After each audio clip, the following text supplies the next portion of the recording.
فَلَنَسْأَلَنَّ الَّذِينَ أُرْسِلَ إِلَيْهِمْ وَلَنَسْأَلَنَّ الْمُرْسَلِينَ إن الحمد لله نحمده ونستعينه ونستغفره ونعوذ بالله من شرور أنفسنا وسيئات أعمالنا من يهده الله فلا مضل له ومن يضلل فلا هادي له وأشهد أن لا إله إلا الله وحده لا شريك له وأشهد أن محمدا عبده ورسوله أما بعد فإن أصدق الحديث كتاب الله وخير الهدي هدي محمد صلى الله عليه وسلم وشر الأمور محدثاتها وكل محدثة بدعة وكل بدعة ضلالة وكل ضلالة في النار. نعم. On continue l'explication de notre poème. Et aujourd'hui, nous allons voir une nouvelle catégorie de hadith qu'on appelle le hadith musnad. Naam. L'auteur dit dans le vers numéro 8 wal musnadul muttasilul isnad min rawihi hatta al mustafa walam yabin. Naam. D'abord la traduction du vers. Al-Bayquni rahimahullah ta'ala, il dit le musnad, c'est le récit à la chaîne de transmission rattachée de son narrateur jusqu'au prophète sans qu'il ne soit interrompu. Hein? Le musnad, c'est le récit à la chaîne de transmission rattachée de son narrateur jusqu'au prophète sans qu'il ne soit coupé ou interrompu. Ah. On va clarifier cela, incha'Allah ta'ala. Nah. Deuxièmement, la définition d'al-musnad. Qu'est-ce qu'on appelle réellement un récit musnad? Qu'est-ce qu'on appelle un récit musnad? D'abord, il faut savoir que les savants divergent sur la détermination du musnad. Les ulama divergent sur la détermination du musnad. Et on peut repartir ces différents propos en trois avis ou en trois propos. As-Suyuti rahimahullah ta'ala, il dit dans ses Alfiyya Al-musnadul marfu'u dhattisali wa qila awwalun wa qila tali. المسند المرفوع ذا اتصال وقيل أول وقيل التالي. As-Suyuti rahimahullah dit dans ses vers le musnad, c'est le hadith marfou' qui a la chaîne de transmission reliée. On dit que c'est juste le premier, donc le musnad c'est juste le marfou'. On dit aussi que c'est le deuxième, donc le musnad c'est quoi? C'est celui qui a une chaîne de transmission rattachée. Alors ici, As-Suyuti rahimahullah mentionne trois avis dans ses vers. Et soyez attentifs. Naam. Le premier avis, c'est que le musnad, c'est le hadith marfou' à la chaîne de transmission rattachée. On a vu c'est quoi le hadith marfou'? Ya'ani le récit qui est attribué ou annexé au prophète sallallahu alayhi wa sallam. Donc pour cela, le hadith musnad a deux critères. Il doit impérativement avoir deux choses. Premièrement, il doit être marfou'. Ça veut dire quoi? Ça veut dire que le hadith mawqouf ou le hadith mawqouf et le hadith maqtou' ne peuvent pas être appelés quoi? Musnad. Voyez-vous. Deuxièmement, il doit être aussi muttasilun. Il doit avoir une chaîne de transmission rattachée. Depuis celui qui le rapporte jusqu'au prophète sallallahu alayhi wa sallam. Donc cela exclut quoi? Cela exclut le fait qu'il soit munqati', le fait qu'il soit coupé. Voyez-vous.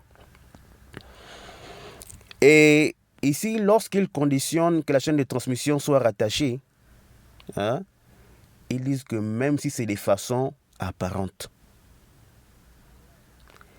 que la chaîne de transmission soit rattachée réellement ou de façon apparente. C'est-à-dire que lorsque tu vois la chaîne de transmission, hein, tu te dis qu'elle est rattachée, alors qu'elle a une coupure cachée quelque part qu'on ne peut pas connaître à première vue. Ou seuls les spécialistes peuvent découvrir cette coupure cachée-là. Donc ici, on exclut seulement la coupure apparente. Mais quant à la coupure cachée, telle que le an du mudallis, ou le reportage du narrateur qui rapporte de son contemporain qu'il n'a pas rencontré, hein? Alors celles-ci sont des choses qu'on ne connaît pas à première vue. Mais après recherche, hein, on peut s'apercevoir que tel contemporain ou que tel est contemporain de tel, hein, mais sauf qu'il ne l'a pas rencontré. Voyez-vous. Ou encore les savants de Ilal peuvent le connaître directement. Mais pas une personne qui n'est pas vraiment vraiment ancrée dans cette science. Voyez-vous. Et pour ce qui s'agit des différentes qualités de forme de coupure, ça viendra, Inch'Allah ta'ala. Donc ici, on se contente ou on se suffit du zuhurul ittisal, du fait que la chaîne de transmission soit rattachée, même de manière apparente. Cela implique que la coupure cachée, jointe au fait que le récit soit annexé au prophète, yani marfou', soit appelé quoi? Musnada. J'espère que c'est clair. Et parmi ce groupe-là, il y en a qui disent qu'il faudrait que la chaîne de transmission soit réellement rattachée et non de manière apparente. Donc, eux, ils excluent quoi? Toute qualité de coupure, cachée ou apparente. Dès lors que la chaîne de transmission a une coupure cachée ou apparente, alors même si le récit est marfou', il ne peut pas être appelé pour cela musnadan. Voyez-vous. Mais ceux-là qui ont dit qu'on se contente du rattachement apparent de la chaîne de transmission, ils se sont appuyés sur quoi? Sur le fait des auteurs des Massanides. Hein? Ceux qui ont écrit les livres qu'on appelle les Musnad, tels que le Musnad de l'imam Ahmad et autres. Dans ces livres-là, les auteurs, n'est-ce pas, rapportent tous les hadiths que chaque compagnon rapporte du prophète sallallahu alayhi wa sallam. Donc les récits marfou'a. Et dans ces livres-là, les auteurs rapportent certains récits marfou'a qui ont des coupures cachées, tels le Mursalul Khafi, hein, celui qui rapporte de ce contemporain, hein, celui qui rapporte de son contemporain, hein, qu'il n'a pas en réalité rencontré. Il y a plutôt quoi? Un intermédiaire entre eux. Donc ici, il y a donc une coupure cachée. Mais quand tu regardes la chaîne de transmission, tu te dis qu'elle est quoi? Qu'elle est rattachée, parce que les deux sont des contemporains. Voyez-vous. Mais après recherche, tu te rends compte qu'il y a coupure entre les deux, malgré le fait qu'ils soient contemporains. Voyez-vous. Donc, les auteurs des livres appelés Musnad sont unanimes sur le fait de rapporter de tels récits. Des récits aux chaînes de transmission, hein, qui ont des coupures cachées. Voyez-vous. Donc, si on vous pose la question, pourquoi est-ce que certains conditionnent que le Musnad, c'est le récit marfou' et qui a une chaîne de transmission rattachée, même de façon apparente? Alors la réponse c'est quoi? La réponse c'est à cause du fait que les auteurs de livres appelés Musnad soient unanimes sur le fait de rapporter ce genre de hadith dans leurs ouvrages ou dans leurs ouvrages appelés Musnad. Yani les récits qui ont des chaînes de transmission coupées. Yani qui ont des chaînes de transmission qui ont des coupures cachées. Non. C'est clair? قال الحاكم في كتابه معرفة علوم الحديث والمسند من الحديث أن يرويه المحدث عن شيخ يظهر سماعه منه لسن يحتمله وكذلك سماع شيخه إلى أن يصل الإسناد إلى صحابي مشهور إلى رسول الله صلى الله عليه وسلم. Al-Hakim rahimahullah, il dit ici en définissant le musnad dans son livre Ma'rifatu Ulum al-Hadith à la page 17, je cite, il dit le musnad parmi les catégories des hadiths, c'est le fait que le muhaddith, le narrateur, le rapporte d'un cheikh qu'il semble avoir entendu de lui à cause de leur âge. Hein? Yani ici là, c'est le fait que le rapporteur qui rapporte de son cheikh, hein? C'est quoi le musnad ici d'après Al-Hakim? C'est le fait que le muhaddith ou le narrateur rapporte d'un cheikh, hein? Et dans ce rapportage-là, en apparence, on voit qu'il a entendu de son cheikh. Pourquoi? À cause de leur âge. Ils sont des contemporains, voyez-vous. Il dit, et aussi le fait que son cheikh l'ait entendu de son cheikh, ainsi de suite, jusqu'à la chaîne de transmission arrive à un compagnon connu, et de lui jusqu'au prophète sallallahu alayhi wa sallam. Wadih. C'est clair. Et Al-Hafidh Ibn Hajar rahimahullah, dans le Nuzha, il dit à la page 352, هو مرفوع صحابي بسند ظاهره الاتصال. هو مرفوع صحابي بسند ظاهره الاتصال. Al-Hafidh dit quoi? Le musnad, c'est le récit marfou', donc que le compagnon élève et attribue au prophète, rapporté par une chaîne de transmission rattachée de manière apparente.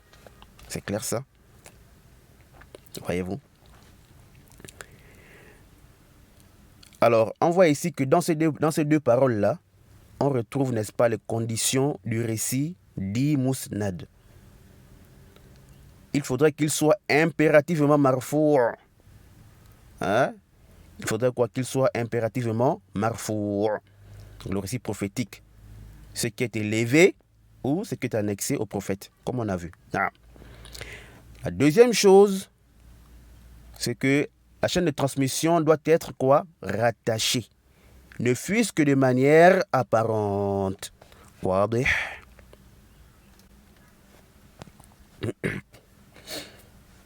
Et comme on a dit, hein, qu'il y a certains qui disent qu'il faudrait que la chaîne de transmission soit réellement rattachée. Si on a bien compris la définition des musnad, hein, selon ce premier groupe, le musnad pour eux est donc quoi? Est donc un qualificatif de quoi? Hein? Est-ce pour eux un qualificatif du matn, de la chaîne de transmission, ou des deux à la fois? Alors c'est sans doute le dernier. Chez eux, le musnad, c'est un wasf, un qualificatif du matn et du sanad. Hein? C'est un qualificatif de la narration elle-même, du texte du hadith. Pourquoi? À cause de la condition qu'il doit être quoi? Marfou'.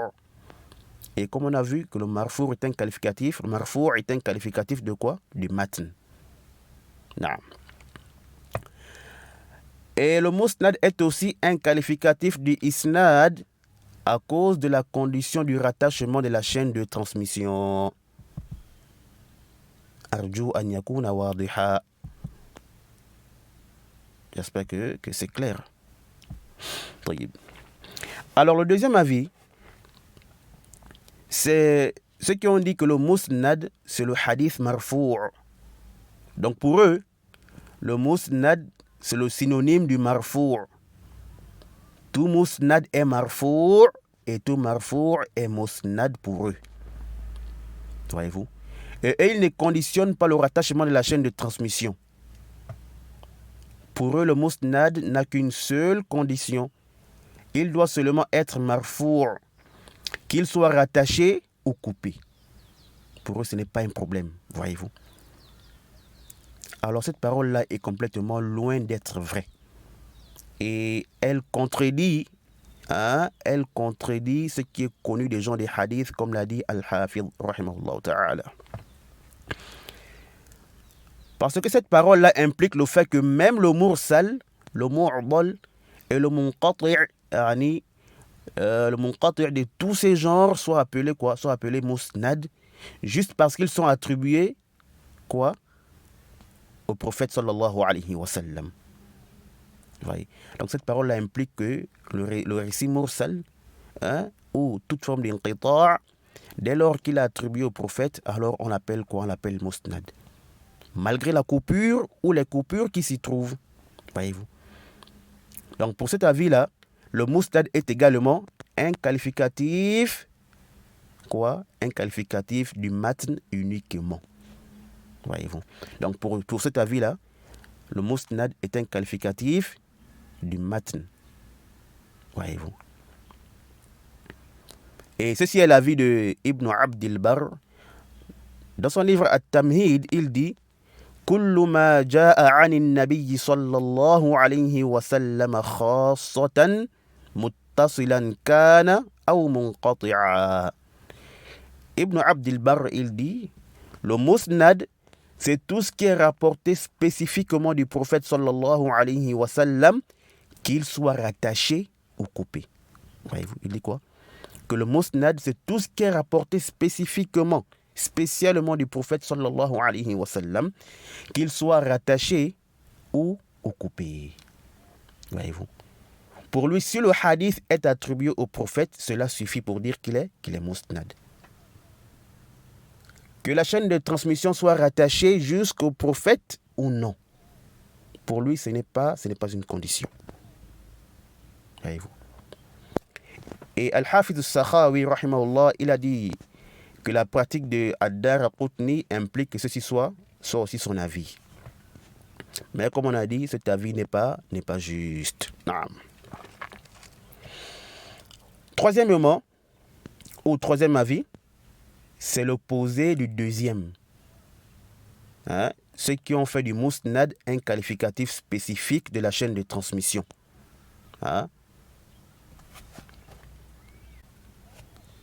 Ceux-là qui ont fait du musnad quoi? Un qualificatif spécifique de la chaîne de transmission. Ils ont dit quoi? Ils ont dit que le musnad, c'est le récit qui a une chaîne rattachée, qui a une chaîne rattachée. Ils ne conditionnent que quoi? Que le rattachement de la chaîne de transmission. Et donc, un récit maqtou' ou mawqouf, pour eux, peut être appelé quoi? Musnad. Dès lors que sa chaîne de transmission est rattachée. Voyez-vous? Alors que ceci n'est pas correct. Ceci n'est pas juste. Non. Et ça, c'est l'avis de Al-Khatib al-Baghdadi, rahimahullah ta'ala. Il a dit dans son livre Al-Kifaya, à la page 21, il dit وصفهم للحديث بأنه مسند يريدون أن إسناده متصل بين راويه وبين من أسند عنه. يريدون أن إسناده متصل بين راويه وبين من أسند عنه. إلا أن أكثر استعمالهم هذه العبارة هو فيما أسند عن النبي صلى الله عليه وسلم خاصة. نعم. Al-Khatib al-Baghdadi rahimahullah dit, le fait que les gens du hadith décrivent le hadith en disant qu'il est musnad, ils veulent par là dire que sa chaîne de transmission est rattachée entre son rapporteur et de celui qu'il rapporte, ou de son rapporteur jusqu'à celui qu'il rapporte, jusqu'à celui de qui il rapporte. Il dit quoi? Ils veulent par là dire quoi? Que la chaîne de transmission est rattachée entre le rapporteur, le narrateur et de celui qu'il rapporte. Sauf qu'ils utilisent plus cette expression pour ce qui est rapporté spécialement du prophète sallallahu alayhi wa sallam. Voyez-vous.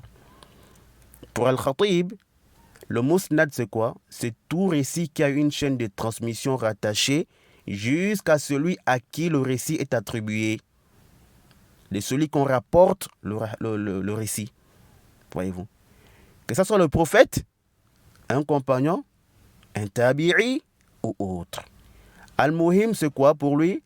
Al-Muhim, la chaîne doit seulement être rattachée jusqu'à la fin. Jusqu'à l'auteur. C'est ça le musnad pour lui. Mais il dit que sauf que les gens des hadiths l'utilisent pour plus, ou bien que les gens des hadiths utilisent plus le musnad pour le hadith marfou'. Donc chez Al-Khatib, le musnad est plus général. Mais il ne conditionne quoi? Il ne conditionne que le rattachement de la chaîne de transmission jusqu'à son auteur. Wadih. Voici donc les différents avis sur la définition ou la détermination du musnad. Mais l'avis que nous trouvons juste, wallahu ta'ala a'lam, c'est bien le premier avis. Naam.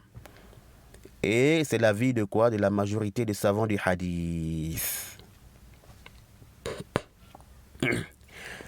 Et on tire comme profit des autres avis qu'on a mentionnés, que lorsqu'on retourne dans leurs livres, on doit comprendre ces expressions selon leur explication, selon leur jargon à eux. Voyez-vous? On doit comprendre quoi? Ces mots-là, ou ces termes-là, selon leur explication. Voyez-vous? Parce que il ne faut pas penser que la personne utilise l'expression, n'est-ce pas, dans le même sens que les autres. Et ça, je ne cesse de le répéter. Il est très important de connaître le jargon des ulama. Donc faites attention. طيب. Alors on va terminer par la mention d'une chose aussi importante concernant le musnad. C'est le fait que les gens du hadith emploient le mot musnad pour désigner ou parler de plusieurs choses. Voyez-vous? Ils n'emploient pas le mot musnad pour toujours désigner ce qu'on vient de voir comme définition exacte du musnad. Non. Mais ils peuvent aussi viser par musnad d'autres choses. Tels que les livres qui rassemblent les récits que chaque sahabi annexe ou rapporte du prophète sallallahu alayhi wa sallam. Tels que le musnad de l'imam Ahmad, le musnad d'Al-Bazzar, le musnad de Abu Ya'la, et autres. Donc ces livres sont classés par rapport aux masanid des sahaba. Ils ne sont pas classés par rapport aux chapitres comme d'autres. Voyez-vous? Par exemple, si on diverge sur le fait que tel hadith soit rapporté par Omar ou Abdullah ibn Omar ou même Anas ou autres, on retourne dans ce genre de livres et on vérifie les hadiths de chacun d'eux. Et on verra si les auteurs des Masanid l'ont classé dans le musnad de Omar ou celui de son fils ou autre. Voyez-vous? Et il y a d'autres profits qu'on tire de ce genre de livres qu'on verra plus tard, Inch'Allah ta'ala. La deuxième chose, on peut aussi utiliser le mot musnad pour désigner les livres dont les auteurs conditionnent le fait de rapporter que des hadiths authentiques jusqu'au prophète sallallahu alayhi wa sallam. Tels que les deux sahih. Voyez-vous? L'imam al-Bukhari, rahimahullah ta'ala, il a nommé son sahih Al-Jami'u al-Musnad al-Sahih al-Mukhtasar min umuri Rasulillahi sallallahu alayhi wa sallam wa sunanihi wa ayyamihi. Voyez-vous? Al-Jami'u al-Musnad al-Sahih al-Mukhtasar min umuri Rasulillahi sallallahu alayhi wa sallam wa sunanihi wa ayyamihi. Et l'imam Muslim, bon, c'est vrai qu'il y a plusieurs noms qu'on trouve concernant son Sahih. Cela parce que l'imam Muslim n'a pas mentionné le nom de son livre dans son Sahih. Mais On dit qu'il l'a appelé par Al-Musnad al-Sahih dans d'autres livres. Wallahu a'lam. Moi, je pense qu'on va se contenter de ce qu'on a mentionné selon le Musnad. Hein? Donc, on va s'arrêter ici. Ainsi, nous avons fini l'explication du vers numéro 8. Walhamdulillah. Donc, le cours prochain, bi'idhnillahi ta'ala, on passe au vers numéro 9. Naam. وسبحانك اللهم وبحمدك أشهد أن لا إله إلا أنت أستغفرك وأتوب إليك